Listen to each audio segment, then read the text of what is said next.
Hey guys, and welcome to chapter 9. So, this is going to be on the patterns of inheritance. And basically a little bit more about genetics and heredity. So, first off, what are genetics? What is genetics and what is heredity? Genetics is the scientific study of heredity, and heredity is just a transmission of traits from one generation to another. So, how we get all these lovely, cute pups, right? And how we just get that insane amount of genetic diversity that we see in our world. Okay, so the father of genetics was Mr. Gregor Mendel himself, right? He was basically an Augustinian monk in the 1860s, pretty much, and he is basically from what we. Sorry about that, guys. Okay, so he was Augustinian monk, which is basically today, present day the Czech Republic. And he was always very interested in learning about basically genetics and how things were passed down. He was very driven to like for education. He came from at those times, like if you were not like born to a reputable family or to a wealthy family, you had a hard time getting education. But he was able to get one by becoming a monk, and then from there, they basically paid his way to go through the University of Vienna, where he studied, right? He studied, believe it was like physics and botany. And then from when he went back, he was able to kind of experiment in his little greenhouse, and experiment with the use of a specific organism known as a pea plant, right? So he just used pea plants, and he was able to cross pea plants and look at their offspring, and just study them for years on end.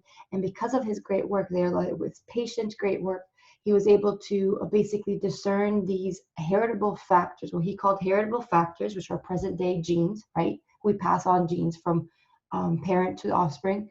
And he was like, okay, he called them heritable factors that were passed on from parent pea plant to the offspring pea plant. And you realize that these heritable factors or these genes were responsible for the inherited trait, and that individuals basically retain these genes from generation to generation.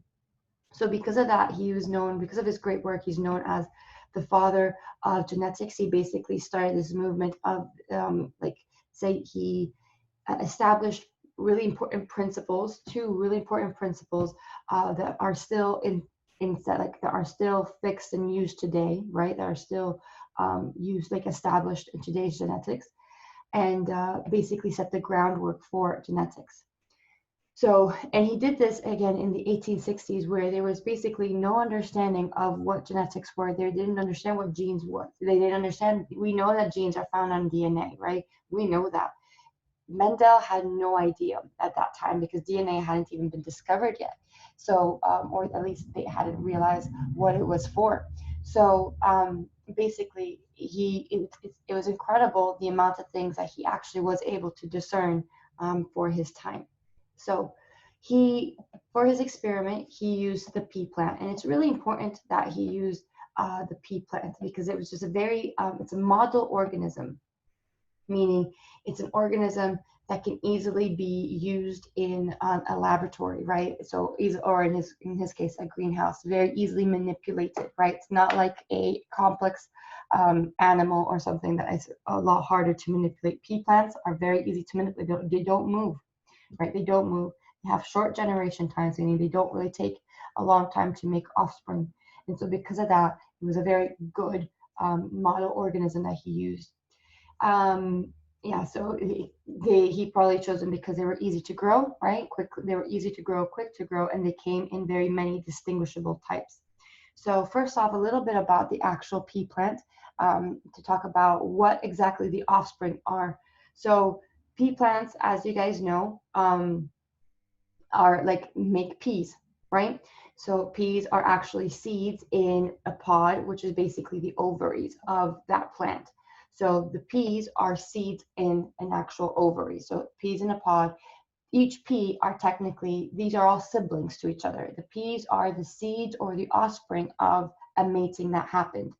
Okay, so then you can, in addition to the pea itself, you can then place the pea, that offspring, in the plant, and then it will continue to grow, right? So it's like going from It's like if it was going in animal terms, it would be going from like a zygote to a fully a fully grown baby or something like that.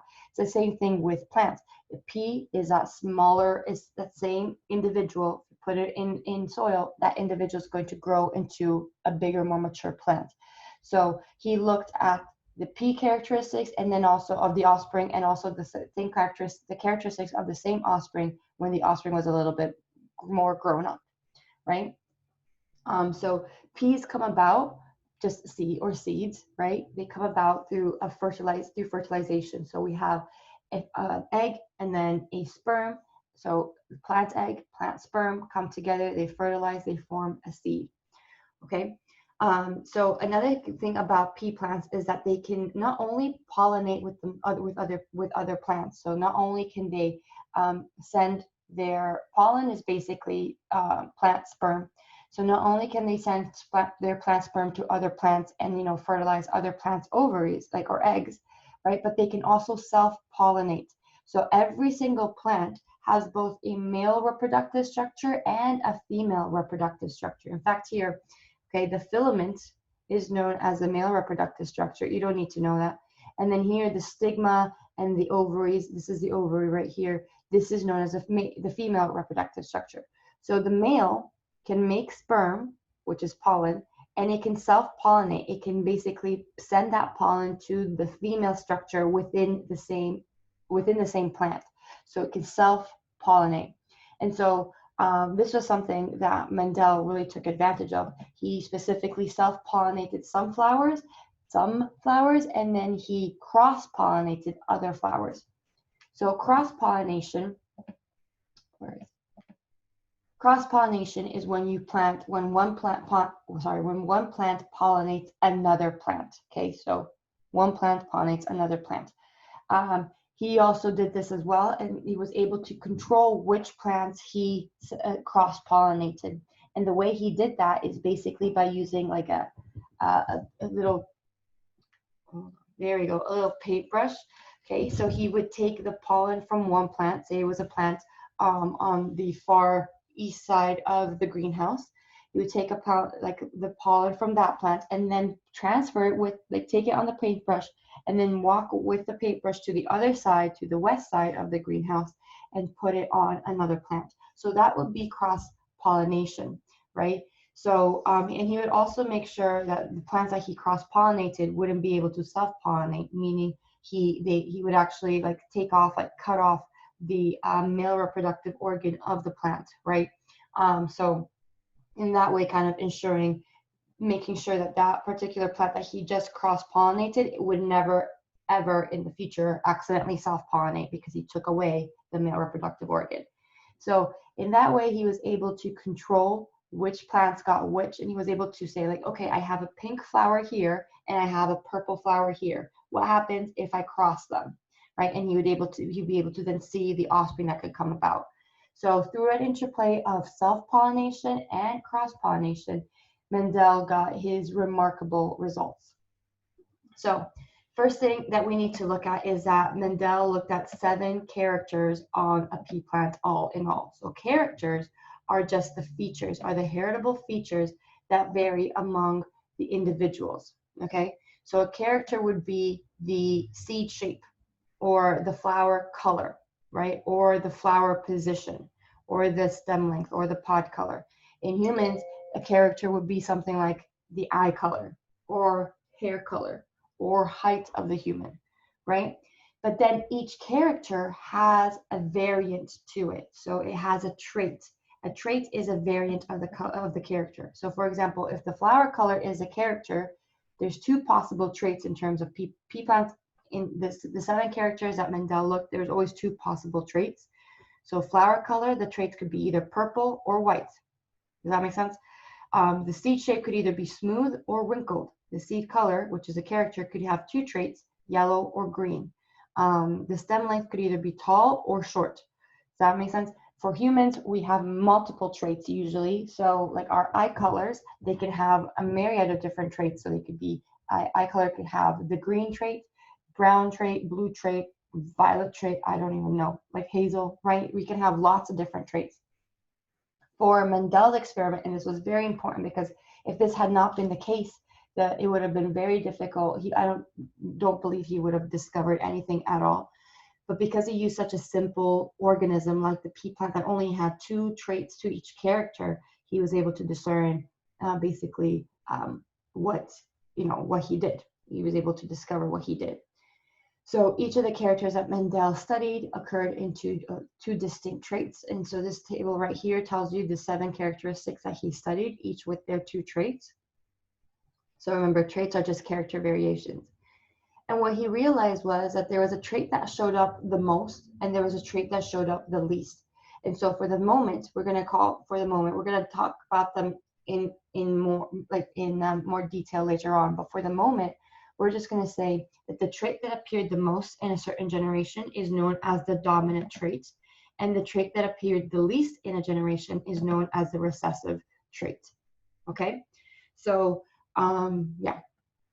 So the accumulation of all these traits represents the phenotype. Phenotype is a word that should become pretty much innate to you. Phenotype just means physiological features or physical characteristics. This is what you see. Phenotype is what you see, okay, of an organism. So if I say, if I say the plant's phenotype, that would be all of the physical character, all of these characteristics that use all of these traits that you see right here. It could be that the flower is purple. It could be that the pod color is yellow. Okay, those are basically the phenotypes or the physical characteristics that you physically see, okay, in a pea plant or whatever organism you're looking at. Okay, so phenotype, physical characteristics. So for me, my phenotype would be brown hair, brown eyes, brown, I don't need the brown eyebrows. Everyone has brown eyebrows. But these are the average height. Those would be my phenotypes. That's my physical characteristics, right? And we know that these characteristics or these traits are all going to be coded by what? By your genes, right? Your genes code for these physical characteristics that you have, and not just the physical like body character. It could also be like physiological, like actual things within your body, inside your body, like the molecules that you have, or the shape of your heart. Does that make sense? Those are all things that are dictated by genetics. And so at that point, we have the genotype. The genotype is the genetic makeup or the genes involved in to make the phenotype of the organism. So the genetic makeup that dictates the physical characteristics or the phenotype of the organism. Okay. And we'll see later on that to see what the genotype is just you'll see the little letters. Basically, the letters are going to be representations of the genes, and the phenotype is just the actual physical characteristic. Okay, so phenotype is dictated or determined by an organism's genotype. You need to be able to know really well these 2 words and what they mean. Okay, genotype is your genes, it's your genetic makeup. Phenotype, it's your physical characteristics. So to start off his experiment, this was basically the way he conducted his experiment. Mendel created purebreds, okay? So purebred varieties of plants. And these purebred varieties of plants meant that if these plants were able to, if these plants were able to self-pollinate over and over and over again, all they would yield is offsprings of with the same character, with the same characteristic traits. Okay, so if I had a flower, a purple purebred, a plant that was purple, that was a purple flower, so a purple purebred plant, that plant, if self-pollinated, will only ever give me purple flowers. All the offspring that will come, like for eons and eons and generations to come, all those offsprings will give me purple flowers. If I had a purebred white flowered plant, all the offsprings of that particular plant would give me white flowered offsprings. Okay, would be white with white flowers. Okay, he then went ahead, and when he got these purebreds, he would then cross them. So with cross fertilization, he would make hybrids, right? So he would make this genetic cross. The parental plants, so the ones that the parents that he crossed, is known as the P generation, and then the offspring that would come about from this cross so the first hybrids are known as the F1 generation. His experiment did not stop there. He then went ahead and self-pollinated the F1 generation to make more offspring, the F2 generation. So in this case, it would be equal to parents, like a parent with having children, and then the children of those parents having their own children. So the F2 generation is basically the granddaughters of the parent generation, if that makes sense. So Mendel performed many experiments in which he tracked the inheritance of characters like flower color that occur at two alternative traits, So the flower color would be purple and white. And then the results that he got led him to basically make and postulate the various hypotheses that he made. Okay, so so he started again by making true bred or pure bred, plants, and those became the parental or the P generation, the parent generation. This is the generation that begins an experimental cross between organisms. And then when he went ahead and actually crossed the parent generation, that's when we got the hybrids. So that's when we got the first children, and this is known as the F generation. F because F stands for filial, which means pertaining to children. Okay, so it's Latin. Filial means daughter or son. Okay, so we have the F1 generation. Those are the first children. The F2 generation are the children that come about from the F1 generation. Okay, so if you see here, this is his actual experiment. So he had some purebred or truebred yellow seeds. So he basically took plants or seeds that were only yellow in coloration, so yellow peas, and he crossed them with truebred green peas or green seeds. Okay, and so basically this means that if he had kept the yellow seeds by themselves and he self-pollinated those yellow seeds with themselves over and over and over again, those offspring would always be yellow seeds, will always give yellow seeds. The same thing with the true-bred green. If he kept these separate and he basically allowed them to self-fertilize, those seeds will only ever be green continuously, just more and more green. Okay, so after he established the purebreds, he then decided to cross them. So he took the yellow plants, the plants with the yellow seeds, and he crossed them with the plants with the green seeds. And this is known as a P generation. And when he did this, so you see, don't pay attention to the little letters now, but you see we have yellow and the green. This is the parent generation, female, male. He crossed them, and basically what happened was he got the filial generation, the F1 generation. And what he noticed was that in the F1 generation, all of the peas were yellow. So he's like, okay, what the heck happened to the green ones, right? I did cross with green. Why are there no green peas? So this is where his curiosity first sparked, right? So all the generation was yellow. And remember how we said that if a trait shows up more often than the other, it's known as the dominant trait. And so he basically said that this yellow trait, since it showed up more than the green, or basically the green didn't even show up in this case in the F1, the F1 generation had the dominant yellow trait. So the yellow trait in this case was dominant. And the green, because it didn't show up in the F1 generation, was seen as the recessive trait. Okay? Afterwards, he went ahead and planted those F1 seeds and allowed them to grow and allowed them to self-pollinate. Okay, so he allowed them to self-pollinate. So basically the sperm from that one plant fertilized the egg from the same plant. Okay, so it's basically the F1, which is yellow, okay, mating itself, so essentially another yellow thing. And then it came about with the F2 generation.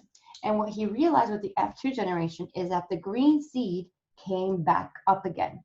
So we had a lot of yellows, and then we got some green seeds. So even though the F1 generation are all yellow, when you cross-pollinate them, so yellow with yellow in this case, we actually get some green seeds.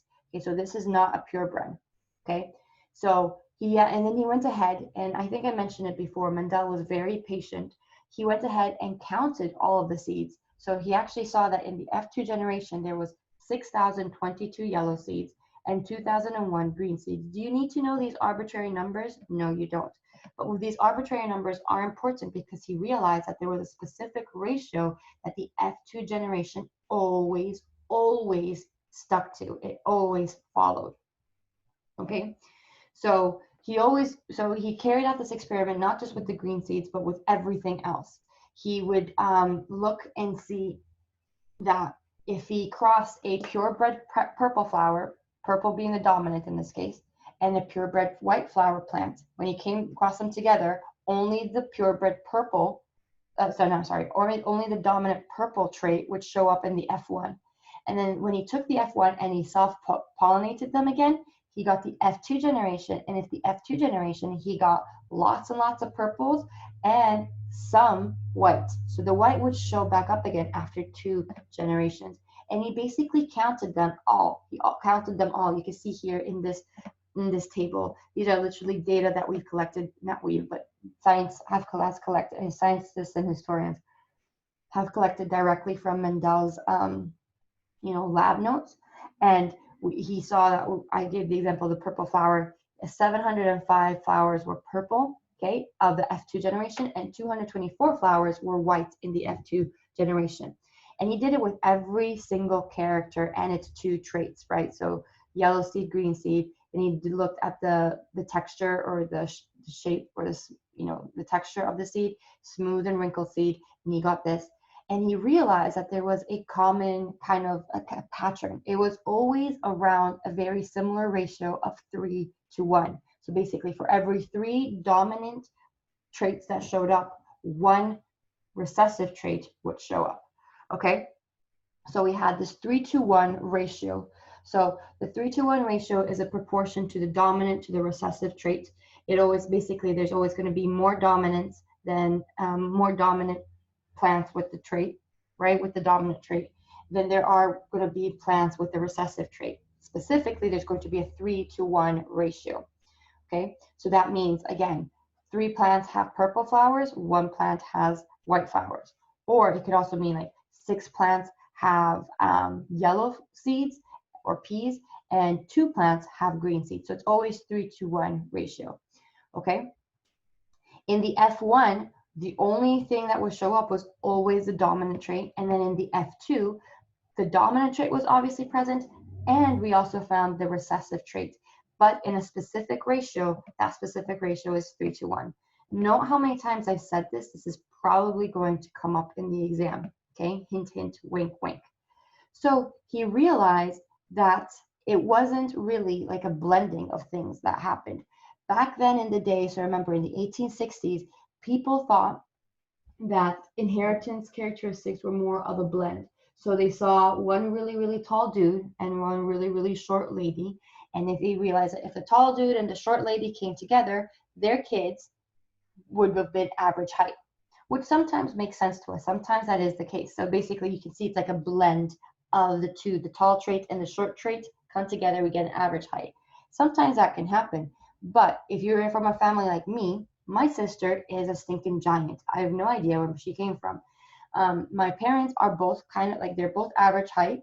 Okay, I'm actually don't know how tall I am. I think I'm like 5'10", 5'11". I don't know, 5'9", 5'10". I think I'm just gonna say 5'10". I am 5'10". Okay, and my parents are shorter than me. Okay, my parents are shorter than me, and basically my sister is way taller than me by like a good chunk. She's really, really tall. And so that obviously that family, so my family alone, basically disrupts this idea of blending things. And this is what a lot of people pre-Mendel, so before Mendel came into play, what they thought of. This is how they thought characteristics were passed on from parent to offspring. Mendel came along and he said, like, this is obviously not the case. As you can see, I have a purple flower and a white flower. And if I cross them, the first filial 1 generation, the first F1 generation are all purple. They're not like a blend between the whites and the purple. They're not like a nice creamy lavender. They're not like that. They're all purple. And then once I take the F1 generation and I self-pollinate them, I get purple again and white, completely pure white that hasn't been touched, white flowers again in a specific ratio from 3:1. So the blending hypothesis was thrown out the window. And with this, Mendel realized that plants have the ability to keep genes.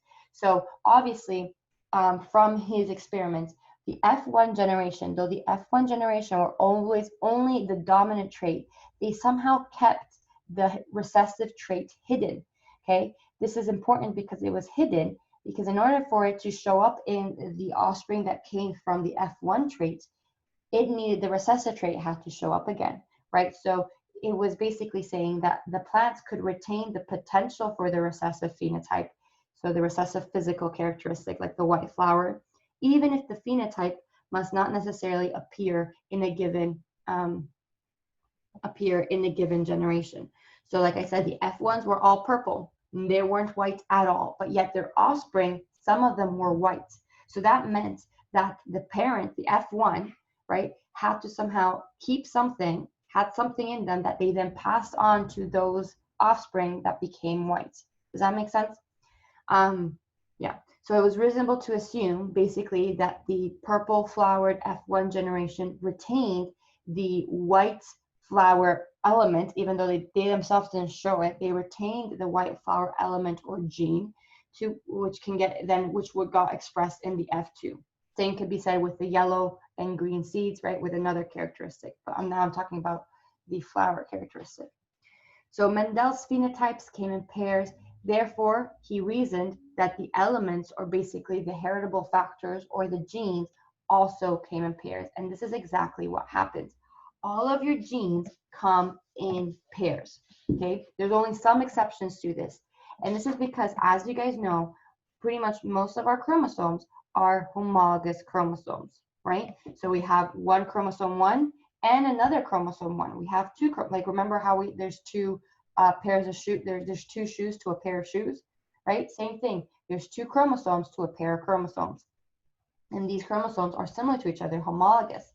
And so they carry the same genes, but not necessarily, even if they carry the same genes for the same character, maybe those genes have a different trait to them.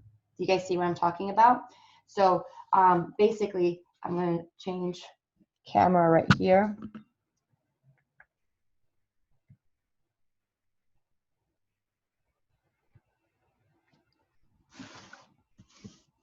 So this is going to be my amazing chromosome. Here's my chromosome, and here is my other chromosome. I want to see if I have another color. Here is my other chromosome 1. Same. I know I made them different colors, but this is technically still chromosome 1, and this is still chromosome 1. This is actually chromosome 1 that you got from the mom. This is chromosome 1 that you got from your dad. Okay? So say in this chromosome 1, you have the gene for eye color right here. Okay? Because these are homologous, they're similar, this one's also going to have the gene for eye color in the same position, same area. But the gene for eye color on this one could be brown, right? The traits for that eye characteristic is brown. And here, the trait for that eye characteristic is going to be blue. So you see how it's the same gene for eye color, but it's different traits. Okay, that's an R right there, traits. Different traits. So this means that each gene technically has two parts to it. These two parts are known as alleles. So this is the brown allele, this is the blue allele. Okay, so I'm going to write here allele, allele. Okay, and so these two alleles together make up one gene for eye color in this case. Okay, one gene for eye color is equal to the interaction between the brown allele on the red chromosome 1 and the blue allele on the other chromosome 1. And this is basically these are homologous chromosomes, right? Your left shoe, your right shoe. Okay, your left chromosome from your mom, your right chromosome from your dad. So basically, because he realized that each character had two traits to it, he reasoned that each gene was made out of two parts, and that the overall gene, the overall phenotype that came out was basically dependent on how these two parts interacted with each other. Okay, so you have a brown allele, you also have a blue allele. You're going to have one specific eye color. What is your eye color going to be? Probably brown in this case, actually. Probably brown. Okay, that's just because of the specific interaction between alleles. And we'll talk about this interaction right now, like how they actually interact with each other, which one says what. Okay, so the pea plant had a single gene for seed color. I know color here is spelled with a U. Okay, this is because I basically learned English, British English, so that's why. Okay, so the pea plant had a single, see how it goes red right here? My computer is set to British English, so sorry guys, I'm gonna keep it that way. So the pea plant had a single gene for seed color that came into two alleles, one coded for the yellow and the other coded for green. So in terms of the other characteristic I've been talking about, the pea plant had a single gene for the flower color that came in two alleles, one coded for the purple and the other coded for the white. So these alleles reside on separate but homologous chromosomes. Okay? So an allele is just an alternative. See how it's allele alternative? An allele is just an alternative from a single gene. An allele can therefore be either, this is where those words come into play, those important words that I said I'll describe more later. This is where I'm describing them. An allele can be either dominant or it could be recessive. Okay, so usually a dominant allele is denoted by an uppercase letter. Okay, uppercase letter. So in this case right here, we're talking about the seed color, so yellow and green. We know that yellow is, see here how it says it's a dominant trait. Yellow is a dominant trait, green is a recessive trait. So we would use the first letter of the dominant trait, so Y, and we'd make that uppercase. To represent a recessive allele, we would use the same letter that we use for the dominant allele, so Y, but make it lowercase, so it would be little y. You guys see that? So remember, each gene is made out of two alleles, so you always see two letters together. That will equal one gene. Okay, so these two letters together is equal one gene. This is the genetic makeup of the actual organism. So this means that is the genotype. Do you see that? This is a genotype, this is a genotype, this is a genotype. So we can have two, right? So in all the possible combinations we can have one dominant and the other space can be filled up by the other dominant, or we could have one dominant and the other space could be filled up by the recessive, or we could have one recessive and the other space be filled up by the other recessive. So we can write this. When we have two dominants, we say capital Y, uppercase Y, uppercase Y. When we have two recessives, it's going to be lowercase y, lowercase y. And when we have one dominant, one recessive, we have one uppercase y and one lowercase y. Okay, so big Y, little y. So you also want to have specific terms to describe it. When you have two dominants that are obviously the same, homo means the same, right? So homozygous dominant means same two dominants. Okay, so it has two dominant allele. So homozygous dominant is big Y, big Y. Homozygous recessive, hopefully you can figure this out by yourself, but homo means the same, so that means two of the same recessives, so little y, little y. Hetero means different, so this means that we have one trait that is different from the other, so that means we have one dominant trait and one recessive trait. So it's going to be big Y, little y. You will need to know these terms very well. I may say I have a heterozygous organism. Write those letters out for me.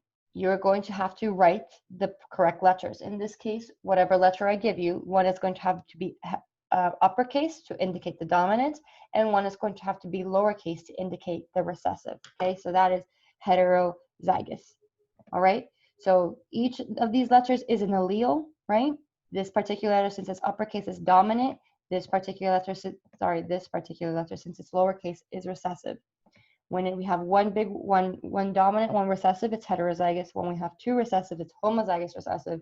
And when we have homozygous dominant, that's two dominant alleles. Okay, so for example, I'm just going to give you an example of the flower color. So this is why, since this is what I've been talking a lot of. Flower color, we know that the dominant phenotype is purple, right? So that's our dominant. Okay, and we know that the recessive phenotype, the recessive physical characteristic, is white. So that is our recessive. So what letters do we use? We're going to use a capital P for dominant, and we're going to use remember, recessive is lowercase, and we've already established our letter, the type of letter we're going to use. We're going to use a little p for a lowercase p for recessive. So if I have, remember, they always come in two. So the possible combinations are as follows. We have this, we have this, we have this, and we have this. But these two are the same, right? There's one lower, one big, one lower, one big. So we basically, these two can be written as big P, little p. So technically we have three possible scenarios. The first scenario is two uppercase, so this means it's homozygous dominant. The second case scenario is two lowercase, so that is homozygous recessive. And the third scenario is when we have one dominant and one recessive, and that's known as a heterozygous. Okay. So let's go back to our slides. So remember, these alleles are found on chromosomes, just like I drew right here. Okay, these alleles are found on chromosomes, and the alleles are found in specific, they reside on separate homologous chromosome. And then a gene locus is just the location or the specific placement or location of a gene along a chromosome. So in my example right here, if you can see, my gene, the alleles locus basically is kind of up, right? It's not in the middle, it's not at the bottom, it's towards the upper tip of the chromosomes. That is the locus of the gene. So that means that the eye color gene, remember my example here was eye color. The eye color gene resides in this locus right here on both homologous chromosomes. One locus has the brown allele and the other locus has the blue allele. Okay, so Mendel found that each of the 7 characters he studied had the same inheritance pattern. So that meant that when you had the parent generation, when you crossed the parent generation and got the first kids, the first filial generation, the F1 only ever showed up with the dominant trait. Okay, and then when he self-fertilized the F1 generation, he got 3 out of 4 plants were purple and 1 out of 4 plants was white. So 3-to-1 ratio. Every 3 purple plants, we had 1 white plant. Okay, so the underlying mechanism is explained by Mendel's law of segregation. And we'll talk about Mendel's law of segregation in just a second, which basically says that the gametes are going to, that alleles segregate during gamete formation. Okay, so first off, in order, let's go back to my thing right here. Oh, no, sorry, I was already at the proper webcam. Okay, let's go back to my, so let's follow the flower pattern. Okay, we know that he established the parent generation first, so I'm going to write here parent generation. Okay, and when we established the parent generation, remember, those were true bred. Okay, so we had a purple flower and a white flower that were true purebreds. And so because they're purebred, that means that they're homozygous. The purple is going to be homozygous dominant because it has purple. That's a purple dominant trait. White is a recessive trait, so that's going to be homozygous recessive. So this is our phenotype. Now we can write our genotype, which remember is just a combination of letters. So our genotype is like follows. We have big P for our first purple parent, and we have little p for our other parent, our white parent. So then what he did was he crossed them. Okay, and when we cross them, in order to cross them, and in order to make offspring, you're crossing the gametes, right? You're crossing the sex cells. So remember, in meiosis, this is going to be halved. So if this is one of my cells, right? When I make my sex cells, one allele is going to go, like half of the DNA, which is this part right here, right? It's going to go to one cell, and this other half of the DNA is going to go to the other cell. Remember, when we make meiosis, we get haploid cells. And so that means that one gamete is going to have one allele, and the other gamete is going to have the other allele. You see that?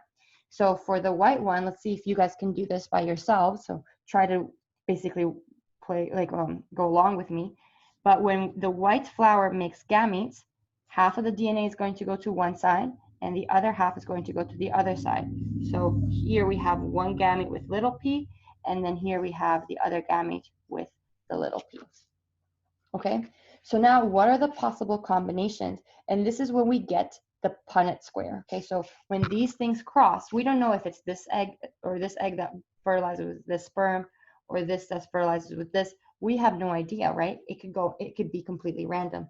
So because of this, we use a Punnett square. I'm going to use this because I don't like the sound, but this makes it kind of gives me the heebie-jeebies, sorry. So we make a Punnett square. Punnett squares are really fun, okay? They were discovered or invented by a guy named Reginald Punnett, and I think that that would be the best name to possibly give a pug, I think. Reginald Punnett is just the best name ever, okay? So what you do is you align the gametes from one parent on the top, okay? So gametes from one parent on the top. So here I have big P, I'm using the purple parent on the top, okay? And then the gametes of the other parent, the white parent, on the side right here, going at the bottom. Okay, so gametes from the other parent, so little p on the side. And then the boxes are going to be filled by the possible gamete combinations. Okay, and these boxes are basically representations of the possible offspring. So with this combination, we had the possibility of making 1, 2, 3, 4 offsprings. So what do these offsprings look like? We're going to be messing around with the genotypes, right? So in this particular first box, we can see that this box is in the first column. In the first column, we have this letter big P right here. So we're just going to drag it down. So it goes here, big P. And then I'm going to make the big P a bit bigger. Okay. And then in the same first box, it's touching the first row. So that means that this gamete goes in. So we have big P, little p. And so that is, what do we call this? A heterozygous, right? When we have one dominant and one recessive. How about this offspring right here? Okay, second offspring. So now in this case, we're going to use this letter because the second box is in the second column. So we're using the gamete in the second column. So this letter, big P. The second box is still in the first column. So we're going to, sorry, in the first row. So we're going to use still this little p right here. So this little p is going to go all the way here, right? And so we have actually the same kind of genotype. In this case, we still have one big P, one little p. We still have a heterozygous offspring. So that's our second possibility. Our third possibility, now we use in the first column. So we're using this first column, big P. And then we're using the little p in the second row. So it goes like this. And then in the fourth, you probably guessed it, right? We're using this big P and then this little p. So every single possible offspring, so 4 out of 4, right, which is equal to 100%. So all of our offspring are going to have this particular genotype, okay, big P, little p, a heterozygous genotype. And basically what this means is that they hold the purple allele and they hold the white allele. Okay, they hold the purple allele and they hold the white allele. But the purple allele is dominant and the white allele is recessive. The dominant allele is literally going to dominate and trump and overwhelm the recessive allele. Okay, every time the recessive allele is in the presence of a dominant allele, poor thing doesn't stand a chance. It's never going to show up because the dominant just dominates things. And so because it dominates the recessive, the actual physical characteristic that we get, also known as the phenotype, is going to be purple. So this means that big P, little p gives us purple. And so all of our offspring are purple. And if we go back to the slides, this makes perfect sense. Go back to the slides, hold on. You remember our F1 generation, so from our parent generation after we crossed them, all of our F1 generations were purple flowers. And that's exactly what the Punnett square said here, right? 100% of our offspring, all of the possible offspring that we get, are going to be purple. Okay? So this is basically our F1. I'm going to stop sharing this again. So this is going to be our F1 generation. Is just every single one has a heterozygous genotype, right? Okay. So now that we have our F1, so this is equal to F1. Remember, Mendel did not finish at the F1 generation. He went on and proceeded to the F2 generation. How did he get the F2 generation? By self-pollinating an F1. So that means he took an F1 and he crossed it with the same F1. Okay, so that means he took one offspring like this, okay, and he crossed it with the same offspring. So the same offspring has the same genotype. So he took an F1 with this particular genotype, with this, you know, these genes and this allele combination, and crossed it with an F1 with this particular genotype, these genes and this particular generation. Okay, so that's how we got, and that's how we get the F2. So let's go here and let's start drawing the F2. So if I have big P, little p, this is my plant, right? What are, and this is on the other side, this is my other, because there's always going to be a female and a male, right? What are going to be my gametes? So let's say this is the female, and these are going to be the eggs. Remember, the gametes go through meiosis, and in meiosis, half of the DNA goes to one cell, and the other half goes to the other cell. So half of the DNA, so let's pretend the DNA to the left, big P, is going to go to one cell. So here we have big P, and then the other gamete, the other half is going to go, so little p. Do you see that? So what are the gametes going to be on this side? Little p goes here, and big P goes here. So these are my, oops, I didn't make it big enough, sorry. Hold on. Big P goes here. So these are my gametes. So let's pretend these are my eggs, and these are my sperm. Okay, I'm just gonna make sperm, like so. Okay, so this is the possible this is a small p, guys, sorry. I don't know if you can tell. These are the possible these are the possible gametes. So now let's see that, and remember, this is F1, and this is F1, okay? So now we're crossing these F1s together. So we're mating them. So these gametes are going to be randomly assigned with these ones. So how do we figure that out? Again, by making a Punnett square.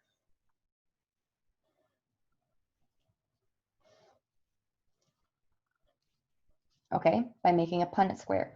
We have two gametes, 1, 2 for one parent, and 1, 2 gametes for the other parent. So we're going to have 2 columns for one parent and 2 rows for the other parent.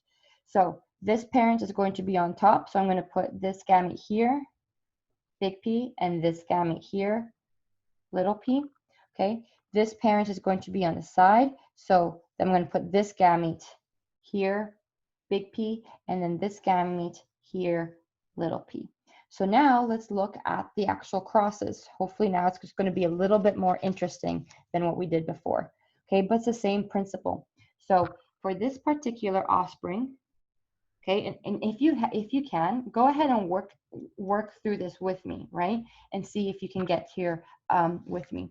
So in this particular offspring, we're going to put this gamete in the first column, and the gamete, so wherever this box is touching, right? It's touching the first column, and it's found in the first row. So first column, big P, first row, big P. So here I have a homozygous dominant, because there's 2 dominant alleles. For this offspring right here, okay, it's found in the first row, so I'm going to get the big P here, okay? And it's found in the second column, so I'm going to put down the little p here. So here I have a heterozygous offspring. Okay, I'm going to make this a bit bigger because I feel like it's not there. So in the third possible offspring, I have the third offspring, this box is found in the first column. So I have this big P and then that little p. So again, I have a heterozygous. And then finally, the fourth outcome, or the fourth possible offspring, is going to have this little p and this little p. Do you guys see that? Okay, so now if we look at it, we have different kinds of genotypes. We have the dominant, homozygous dominant genotype. we have two heterozygous genotypes, both with one dominant and one recessive, and then one homozygous recessive genotype. So now that we know the genotype, remember, if you know the genotype, you can figure out the phenotype. So the P, big P, those are both purple, right? Purple dominant. So what do you think our phenotype or our physical characteristic is going to be? It's going to be purple, okay? We have two individuals, so I'm just going to write times two individuals that have a heterozygous, that could have heterozygous genotypes.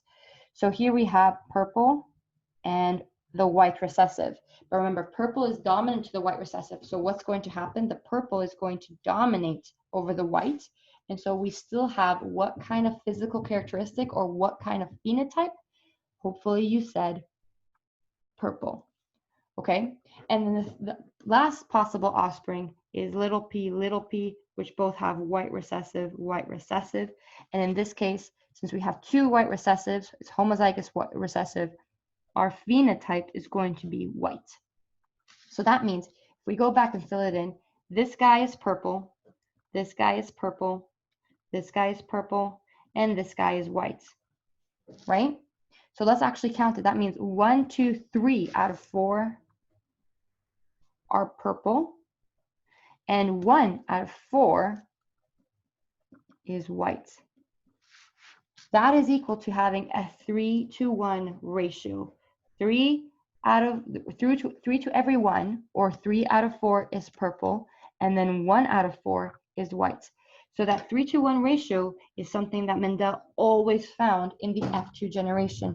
And this is the reason why, because of these particular genotypes. So I could do this with any other kind of characteristic that you saw, that we, any of the other 7 characteristics that Mendel played along with his experiments.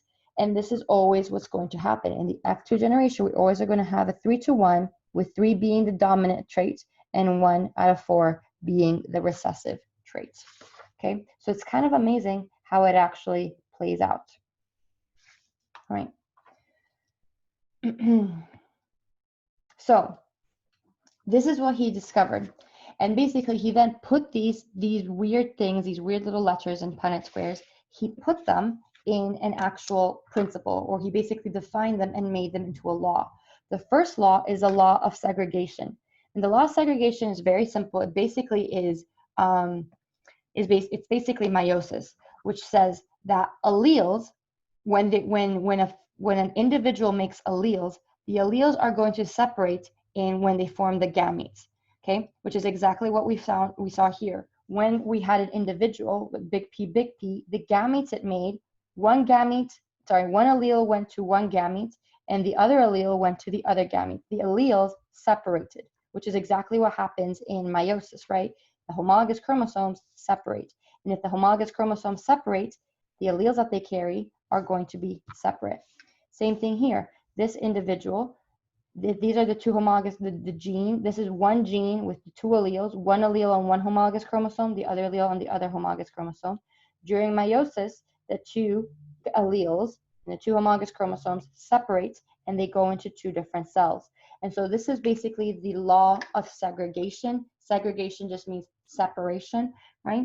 It means that the alleles separate when they go into gametes. So if I give you in the exam, if I give you an individual with this genotype, this is my individual. He's about to make babies. So before he makes babies, he has to make gametes. And I tell you to figure out the gametes of this individual. Remember, half of the genes, half of the alleles, go to one side, and the other half of the alleles go to the other side. This is the law of segregation. So his gametes would look something like this. One would have the big B, the other one would have the little b. Okay? So that is the law of segregation. Very important law to remember. Okay.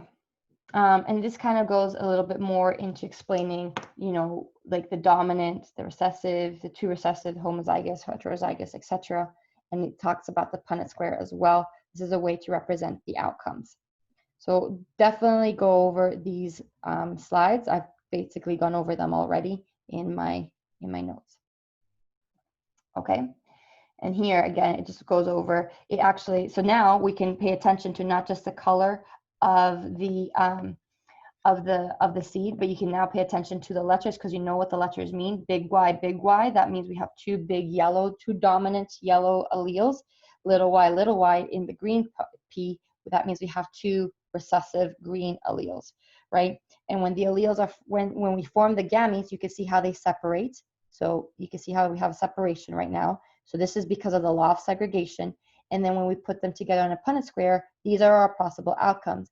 As you can see in the F1 generation, all of our possible outcomes are heterozygotes, right? So they have one big letter and one little letter. They have one dominant allele and one recessive allele. And so since they have one dominant allele, their phenotype is going to be whatever that the dominant trait is, right? So the dominant is yellow. And so because of that, they're all going to be yellow. So 100% of the F1 generation are yellow because all of them have that particular genotype, the big Y, little y. So then when we go ahead and put the F1s together, right, then we have that, with the F1s together, then we can get something where we have that 3-to-1 ratio because we're going to get dominant recessives, homozygous dominants, homozygous recessives, and two heterozygotes. Okay. So these are basically Mendel's conclusions, which I'm going to read over just kind of nice and slowly. So his conclusions were the following, that there are, first off, two alternative versions of the genes. What are these alternative versions of the genes called? Alleles. And these alleles account for the variations in the inherited characters. Okay, so yellow and green, purple and white.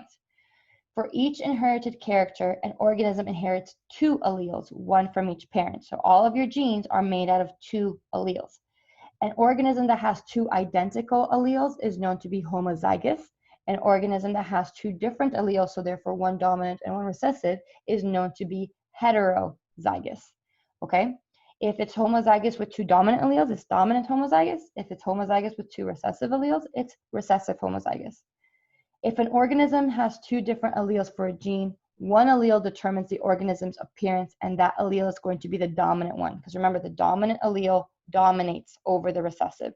And the other allele is not going to have any noticeable effect. But even though it doesn't have a noticeable effect, it still stays there. And it's important that it stays there because once the offspring have, once those individuals have offspring, that allele, the recessive allele, can show back up again, okay? As long as it pairs up, it gets paired up with another recessive allele.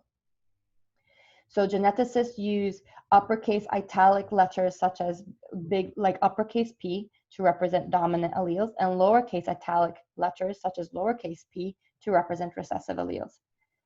So, and then the other law that he made, or the law that we've already gone over, is a sperm or egg carries only one allele for each inherited character because the two alleles for a character segregate, also known as separate, from each other during the production of gametes, or basically during meiosis. This is known as the law of segregation. So when a sperm and egg unite, that is when the two alleles come together, each contributes its own allele, right, and restores a paired condition of the offspring. Okay. So this is where I'm going to end this first video, and I'm going to talk about the next part of the chapter 9 in the next video. Bye, guys.